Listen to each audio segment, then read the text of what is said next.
First, become knowledgeable about the extent and nature of drug use in your community, contributing factors, and the health and social consequences of such use. Nationally, over a third of high school students have used marijuana, and nearly 1 in 5 students have smoked in the last month. While cigarette smoking has drastically decreased over the last decade, 42%, that's almost 1/2 of students, have tried vaping tobacco products. And probably most concerning is that 20% of high school students have sold, offered, or given drugs to somebody else at their school. Although it's common for adolescents and young adults to try substances, it's important that experimentation not be condoned, facilitated, or minimized by adults. Legalization and increased availability of substances often send the erroneous message to youth that they're not harmful. The reality is that use at younger ages increases the risk for dependency and addiction, but most alcohol and drug use consequences in teens are actually related to risk-taking behaviors. Remember that adolescence extends into the early 20s, and is a time of brain maturation and development, particularly in the frontal lobe, that helps in weighing consequences of actions. This confers greater vulnerability at a time during which risk-taking behaviors are generally more prevalent. Second, include substance use and anticipatory guidance throughout childhood and adolescence. The Substance Abuse and Mental Health Service Administration recommends that universal substance use screening, brief intervention, and referral to treatment, otherwise known as SBIRT, be a part of routine health care for adolescents. However, taking advantage of any opportunity in any setting that an adolescent may receive health care increases the identification of risk behaviors in substance use. Because of the vulnerabilities and long-term consequences of substance use and related injuries, adolescents are the most likely age group to benefit from universal screening. The goal of screening is to help characterize an adolescent's use of substances along a spectrum from adolescence to addiction.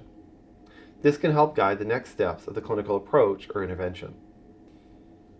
Appropriately interview and provide screening for adolescent patients about substance use, co-occurring mental health challenges, and resiliency factors. By self-report, studies show that routine screening for substance use by pediatricians range from less than 50% to 86%. Few report using a validated tool, and most relied on clinical impression alone, which can be inaccurate. An array of validated tools are available and can be accessed through professional agencies such as the American Academy of Pediatrics. Confidentiality is an important, even essential factor in whether adolescents will access care, be truthful, or engage in and maintain a therapeutic relationship with their providers. Therefore, explaining confidentiality policies up front to adolescents and their guardians is an important factor in accurate screening.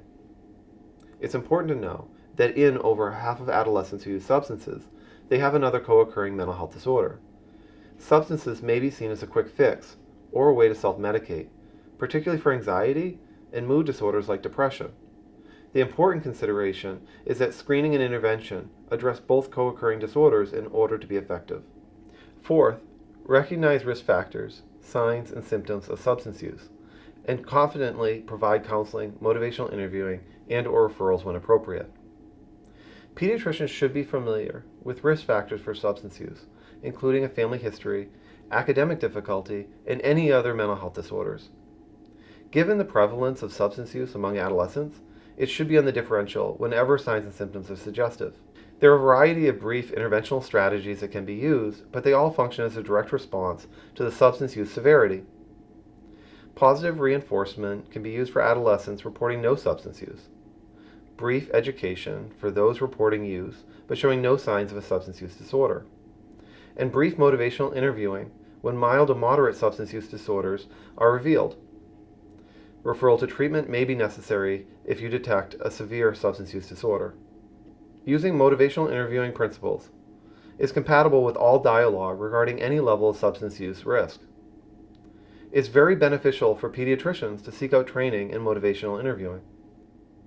Fifth, work with schools, professional organizations, and communities to educate on, advocate for, and enhance resources to prevent substance use in children, adolescents, and families. Pediatricians cannot effectively address adolescent substance use by themselves. Therefore, it's important to partner with and provide evidence-based education to families, community organizations, and schools so that they can understand the challenges and play a part in keeping our children safe. In addition, there's a lot of political debate and discussion around substance use policy. Pediatricians have an important advocacy role in bringing forward evidence and experience so that such policy development is considerate of the unique needs of children and families. Professional organizations, such as the American Academy of Pediatrics, have resources and avenues to facilitate such advocacy. Remember, you have an important role in addressing substance use.